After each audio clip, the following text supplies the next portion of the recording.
नमस्कार. माता Hinglaj TV news बातमीपत्रात आपलं स्वागत. सुरुवातीला जाणून घेऊया आजच्या ठळक घडामोडी.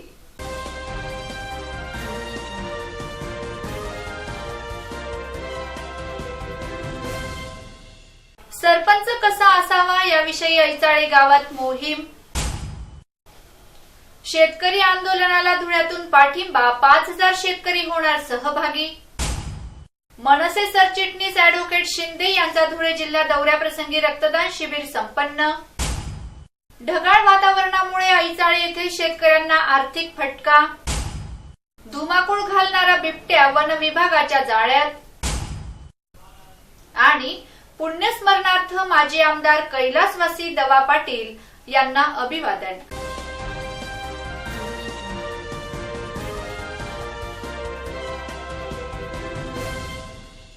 पाहूया बातमीपत्र विस्ताराने.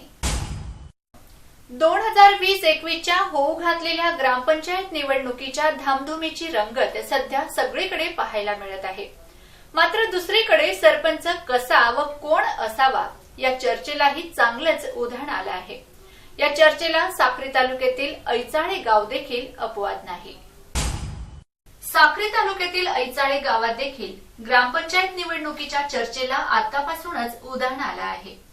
मात्र निवडणुकीच्या पार्श्वभूमीवर गावातील दुकानं, पानटपऱ्या, पंचर दुकान, ओटा आदी अबालवृद्धांमध्ये यंदाचा सरपंच कसा असावा तथा कोणाला करायचं या विषयांमध्ये रंगत भरायला सुरुवात झाली. तर दुसरीकडे सरपंच निवडणूक मतदानाची घ्यायची तर दुसरीकडे बिनविरोध करायची अशाही प्रश्नांना उत्तरं फुटत आहेत. मात्र गाव विकासाच्या गढीचा विचार करीत गावातील तरुण पिढींमध्ये सरपंच हा सुशिक्षित तथा अनुभवी असावा, तर काही वृद्धांमध्ये म्हणावं तसं उत्तर मिळत नाहीये. या विषयाचा आढावा घेत गावात फेरफटका मारला असता गावातील काही भागांमध्ये असुविधांचा अभाव पाहायला मिळत आहे व यावेळी या असुविधांमुळे गावातील ग्रामस्थांतर्फे प्रतिक्रिया मिळाल्या. त्यामुळे ऐचाळे गावात यंदाचा सरपंच कसा असावा किंवा कोणाला बनवायचं या संदर्भात गावातील ग्रामस्थांच्या प्रतिक्रिया जाणून घेण्यासाठी आमचे ऐचाळे गावातील स्थानिक प्रतिनिधी योगेश साबळे यांनी सरपंच कसा व कोणाला करावयाचा या संदर्भात मोहीम राबवत माहिती जाणून घेतली. मसाला टाकायला पाहिजे. बड़ा गली में माटी टाकी दे लेते हैं लोग के आगे आजूबाजूला गरीब गुड़ गई त्याला पाणी लागे साडी घर में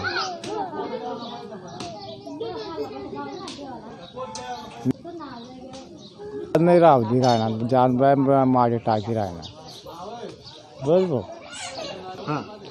हाँ ग्रामपंचायत सरपंच काही लक्ष नाही दे राहणार सलाब जर टाकणार पाणी सिद्ध निघून जाईल. सरपंच चांगलाच पाहिजे बुवा. सरपंच ध्यानच नाही देणार त्या जुना सरपंच काहीच नाही करणार. 4-5 वर्ष नाही 7-8 वर्ष ना काही योजना लायला जो बी निवड असतो असेच दिन काढले जाय राहणार काहीच नाही करणार. आमले बिलाटे मला त्यासले निघाली जागा नाही आली तरी बी त्या दखी जात तरी बी त्या काहीच करणार नाही.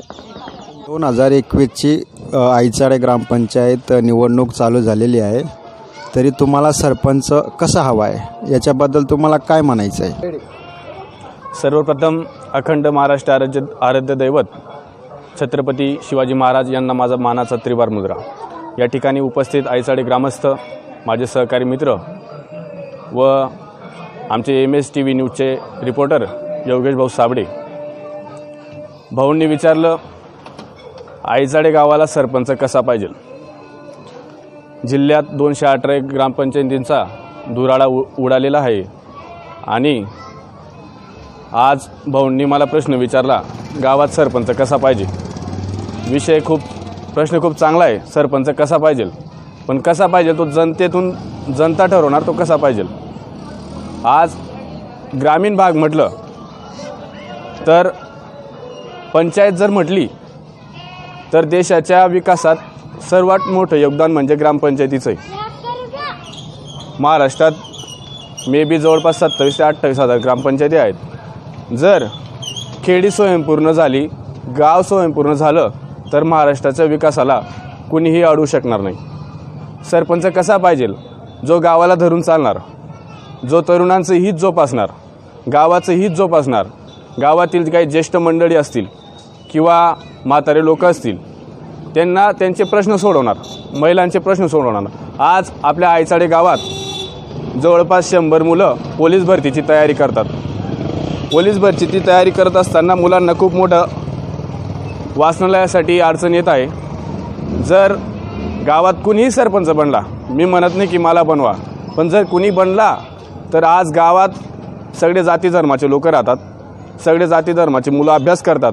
त्यांना जर आज चांगलं व्यासपीठ आपल्या गावात वाचनालय उभं राहिलं तर येणारा भविष्यकाळ आयचाडे गावाचा जो तरुण आहे तो खूप सुशिक्षित आणि चांगला घरोघर मुलांना पोलीस भरतीत नोकरी लागतील. माझी हीच अपेक्षा आहे. जर कोणी असो पंचायतमध्ये त्यांनी गावाला वाचनालय बांधले पाहिजे, व्यायामशाळा हवी, महिलांचे प्रश्न असतील. आज महिलाला शौचालयाला जातात, संडासाला जातात, खूप मोठी अडचण येत आहे. जर या अडचणी जो सोडवणार, घरोघर आपण प्रत्येकाच्या घरी तर संडास नाही देऊ शकणार, पण ग्रामपंचायतीने जर ठरवलं तर एक जागा घेऊन, सार्वजनिक जागा घेऊन तिथं महिलांना शौचालयाची व्यवस्था करून देणार, तो व्यवस्था करून देणारा सरपंच पाहिजे, व्यवस्था करून देणारा सरपंच पाहिजे. आज सरपंचाची बायको जर गेली तर बाहेर अशा शौचाला, तर हा विचार केला पाहिजे आपण की आपल्या पण आया बहिणी आहेत, गावातल्या पण आहेत. जर आपल्यावर अशी परिस्थिती येत असेल तर आपण हे बदल करायला हवा. हे प्रत्येक वेळाच हे असं घाणेरडं राजकारण नको खालच्या पातळीवर. जातीपातीच्या पलीकडे जाऊन जो राजकारण, जो माणूस तुम्ही सरपंच देणार तोच गावाला योग्य सरपंच असणार. विषय एवढाच आहे. फक्त अजून भरपूर काही विषय सांगायला. आता महिलांचे प्रश्न झाले किंवा तरुणांचे झालेत, म्हातारे लोकांचे झाले. आता वयोवृद्ध मुलं राहतात, आपलं वयोवृद्ध लोक राहतात, त्यांचे पगार असतील, संजय गांधीचे काही असतील, ज्या सर्व काही जो योजनांचा ज्ञात असेल, ज्याला खरोखरच आता बघा सरपंच बनायचं आहे ना, मग प्युअर त्या गोष्टीत तुम्ही पडायला पाहिजे. बाकी तुमचं कोणी काही नको, तो ग्रामपंचायतीमध्येच काम करणारा सरपंच पाहिजे. गावाला पूर्ण वेळ देणारा माणूस पाहिजे. बाकी अदरवाईज तुम्ही गोष्टी काय पण करा, पण गावाला पूर्ण वेळ द्या. गावाला तुम्ही निवडून आणलेले, गावाला तुम्हाला लोक तुमच्या हातात सत्ता देत आहे, मग तुम्ही करा ते कामं तसं. माझं असं मत नाही की तुम्ही काय करताय. करप्शन विषयी सोडून द्या. भ्रष्टाचार ही राजकीय क्षेत्रात आलं म्हणजे भ्रष्टाचार असं म्हणतातच, तो विषय बाजूला घेऊ नये.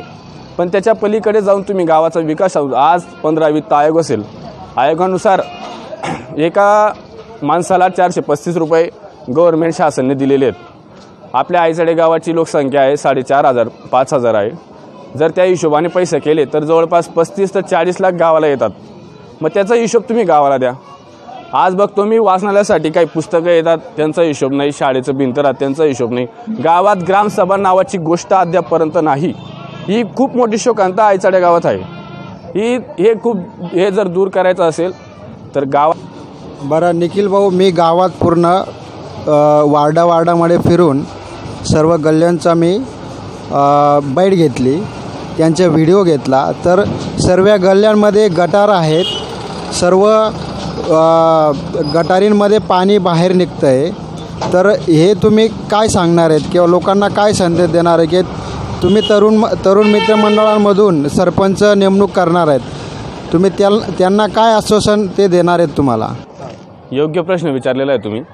आज सांडपाण्याचं नियोजन नाही आहे. आज तुम्ही बघू शकता, मी बघितलं तुम्हाला, तुम्ही फोटोवर काही आपले फोटो काढत होते स्टँडवरचे. खूप मोठी दुर्गम म्हणजे अशी परिस्थिती निर्माण झालेली आहे. एकदम म्हणजे जाण्या येण्यासाठी पण रस्ता व्यवस्थित नाही आहे. सांडपाण्याचं योग्य नियोजन करा. आणि विषय एवढाच आहे, फक्त सरपंच नवीन करा, गावात परिवर्तन घडवा. परिवर्तन संसार का नियम आहे हे कृष्ण भगवानने सांगितलेलं आहे. म्हणून आता जर परिवर्तन झालं तर नक्कीच येणारा भविष्यकाळ आयचाड्याचा उज्ज्वल असेल असं मी तुम्हाला माझ्या वतीने व माझ्या सहकाऱ्यांच्या वतीने केंद्र शासनाने मंजूर केलेल्या कृषी विधेयकांच्या विरोधात दिल्लीत असलेल्या आंदोलनात राज्यातील 5,000 शेतकरी नाशिकहून मध्य प्रदेश मार्गे आंदोलनात सहभागी होण्यासाठी जातील. ते 22 डिसेंबरला धुळे शहरातून जाणार आहेत. त्यांना 5,000 पाण्याच्या बाटल्या, 10 तेलाचे डब्बे, 25 पोते तांदूळ, 25 पोते डाळ देण्यात येणार असल्याची माहिती एमजी धिवरे, माजी आमदार शरद पाटील, काँग्रेसचे जिल्हाध्यक्ष श्यामकांत सणेर यांनी पत्र परिषदेत दिली. दिल्लीच्या सीमेवर सुरू असलेल्या आंदोलनात राज्यातील शेतकरी सहभागी होत आहेत. नाशिक येथील गोल क्लब येथून सर्व शेतकरी रॅलीने चांदवड, मालेगाव, धुळे, शिरपूर मार्गे दिल्लीच्या सीमेवर साधारण 250 वाहनातून जाणार आहेत. सर्व शेतकरी 22 डिसेंबरला शहरात येतील. यावेळी आर्वी जवळ आमदार कुणाल पाटील शेतकऱ्यांचे स्वागत करतील. त्यानंतर हॉटेल रेसिडेन्सी पार्क जवळ महाविकास आघाडीसह वंचित बहुजन आघाडी, विविध कामगार संघटना, शेतकरी संघटना, सामाजिक संघटनांतर्फे शेतकऱ्यांचं स्वागत होणार आहे. कायद्याच्या विरोधामध्ये दिल्लीला जे शेतकऱ्यांचं आंदोलन सुरू आहे, या आंदोलनाला पाठिंबा दर्शविण्यासाठी महाराष्ट्रातील 5 ते 6 हजार शेतकरी त्या दिल्लीच्या आंदोलनामध्ये सहभागी होणार आहेत. आणि हे आंदोलन हे महाराष्ट्रातले शेतकरी हे 22 तारखेला धुळे जिल्ह्यामध्ये येणार आहेत. त्यांच्या स्वागतासाठी आजची ही बैठक आयोजित केली आहे. तमाम धुळे जिल्ह्यातील जनतेच्या वतीने सर्व पक्षीय जे संघटना आहेत या सगळ्यांच्या वतीने या बळीराजाला एक आशीर्वाद देण्यासाठी, प्रेरणा देण्यासाठी या आंदोलनामध्ये ते सहभागी होण्यासाठी आज आम्ही सर्व जनतेला विनंती केलेली आहे. आणि निश्चित आम्हाला खात्री आहे की जेव्हा हा जथ्था धुळ्यातून जाईल त्यावेळेस ह्या जथ्यामधला जो शेतकरी सहभागी झालेला असेल त्याला एक चांगलं धाडस, एक चांगली प्रेरणा, एक चांगला आशीर्वाद आमची धुळे जिल्ह्यातील जनता आणि आमचे शेतकरी बांधव आणि आमचे सर्व पक्षीय कार्यकर्ते त्या ठिकाणी देतील. आणि या आंदोलनाला शुभेच्छा देण्यासाठी आपण सुद्धा धुळे जिल्ह्यातील जास्तीत जास्त लोकांचा याच्यामध्ये सहभाग कसा होईल यासाठी आम्हाला सहकार्य करा. मनसे जनहित व विधी कक्ष अध्यक्ष किशोर शिंदे हे धुळे दौऱ्यावर आले असताना त्यांच्या उपस्थितीत पक्ष बैठक घेण्यात आली. यावेळी रक्तदान शिबिरही घेण्यात आले. आयोजित बैठकीनंतर अध्यक्ष किशोर शिंदे यांच्या हस्ते गरजू गरीब व्यक्तींना थंडीची ऊब मिळावी यासाठी ब्लँकेट वाटप करण्यात आले. संध्याकाळी 6 वाजता धुळे, जळगाव, नंदुरबार भागातील सर्व इच्छुकांची जनहित व विधी कक्षातील पदांसाठी मुलाखती व पदाधिकारी, महाराष्ट्र सैनिक यांच्याशी चर्चा करण्यात आली. यावेळी शिंदे म्हणाले की महाराष्ट्र नवनिर्माण सेना येत्या ग्रामपंचायतीमध्ये मोठ्या प्रमाणात पूर्ण लक्ष देऊन निवडणूक करणार आहेत. महाराष्ट्रामधील प्रत्येक खेड्यांमध्ये आदेश आहेत की प्रत्येक खेड्यांमध्ये गाव तेथे शाखा असणे अत्यंत आवश्यक आहे. याप्रमाणे सर्व मनसे पदाधिकारी व कार्यकर्त्यांनी कामाला लागले पाहिजे व येणाऱ्या मनपा विधानसभा निवडणुकांमध्ये महाराष्ट्र नवनिर्माण सेनेचा भगवा ध्वज डौलाने फडकला पाहिजे, असे मत किशोर शिंदे यांनी व्यक्त केले. यावेळी सायली सोनवणे यांनी कार्यक्रमाचे सूत्रसंचालन केले.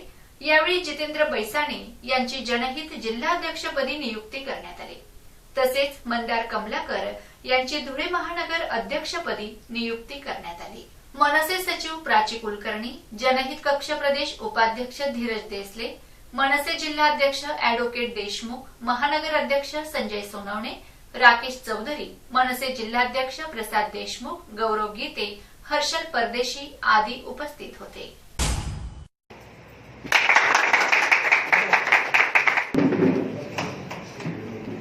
जिल्हाध्यक्ष जिल्हा उपाध्यक्ष त्यांना जाऊन भेटा साहेब आपले जय महाराष्ट्र. मी ॲडव्होकेट किशोर शिंदे, प्रदेशाध्यक्ष जनहित कक्ष विधी विभागाचा आणि सरचिटणीस महाराष्ट्राचा.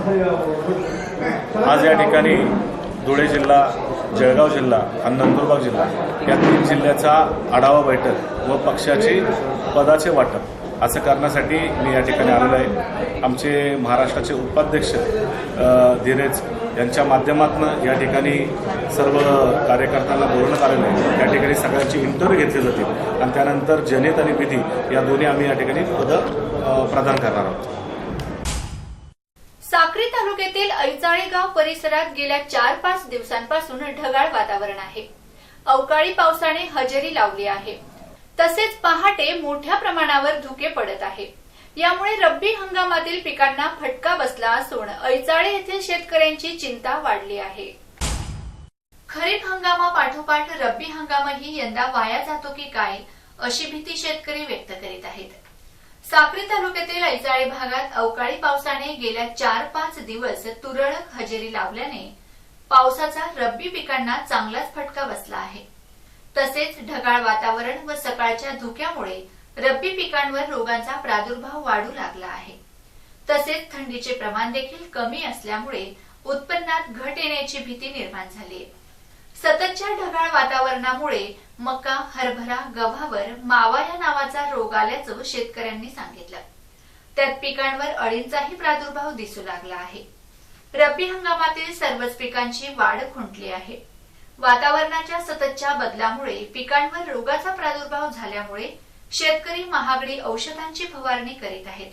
मात्र या वातावरणामुळे शेतकरी कचाट्यात सापडला आहे.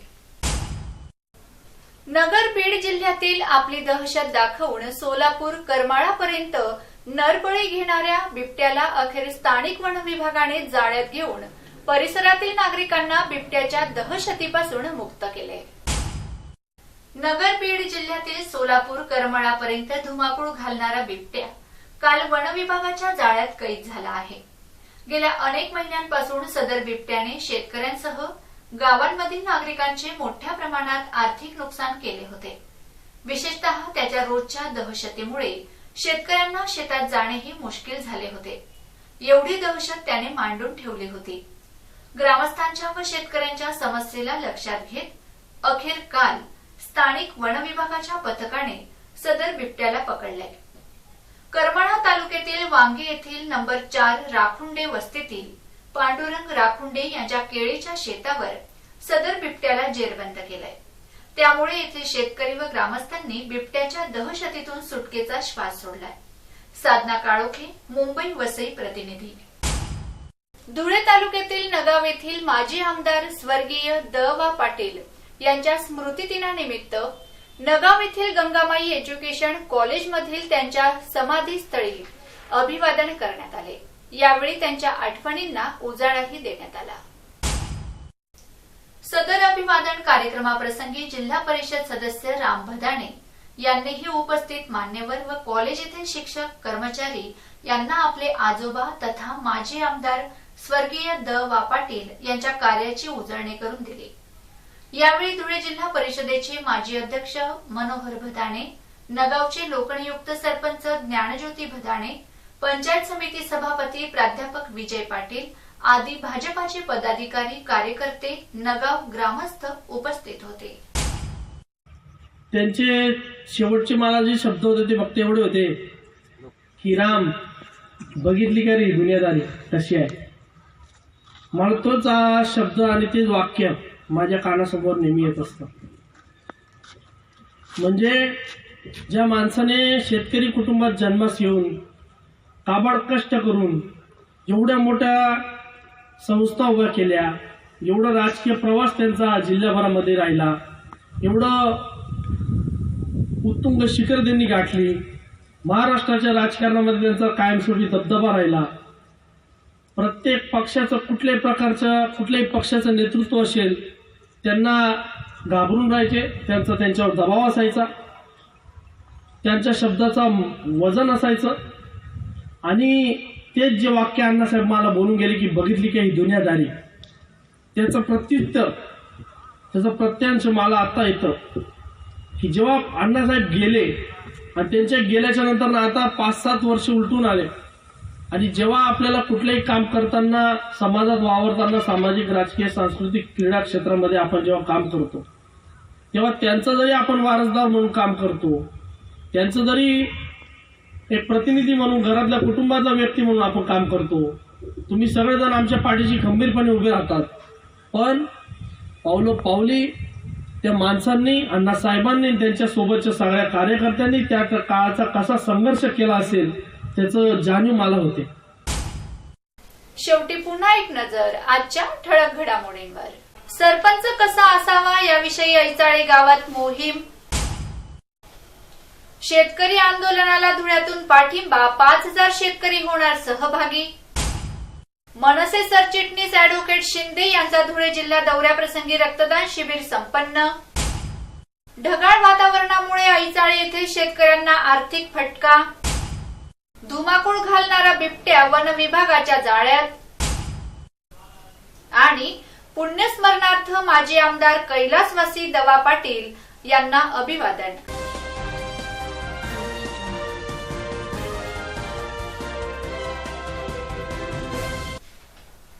याचबरोबर माता हिंगलाज टीव्ही न्यूजचं बातमीपत्र संपलं. भेटूया पुढील बातमीपत्रात. तोपर्यंत नमस्कार. जय हिंगलाज.